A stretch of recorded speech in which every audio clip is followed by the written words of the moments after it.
Good afternoon. আজকে আমি একটা সিম্পল ইজি একটা রেসিপি আপনার সঙ্গে শেয়ার করতেছি আর কি। এটা হচ্ছে গিয়া ডালিয়ার খিচুড়ি।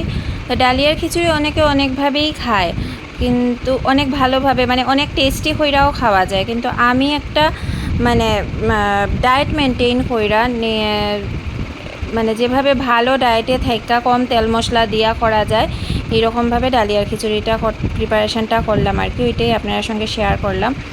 আর এটা শুধু আমিই খাই আমার ঘরে, আর কেউ খায় না এরকম। আমার মা অনেক টেস্টি কইরা করে, ওইটার মধ্যে ঘিটি দিয়া একটু তেল মশলা দিয়া, এর লেগে ওইটা খাইতেও অনেক টেস্টি হয়। এটাও খারাপ হয় না, কিন্তু স্বাভাবিক ওইটার থেকে তো এটা একটু লো থাকে এটার লেভেল, কিন্তু খাইতে আমার ভাল লাগে আর কি। ইজি প্রসেসে একটা ভালো ডায়েট মেনটেন করতে হইলে পেট ভরা খাওয়া এটা। তো ফাইনালি আমার সিটি উঠা গেল আর আমার ডালিয়ার খিচুড়ি রেডি। আজকের লাঞ্চে আমি এটাই নেব। টাটা।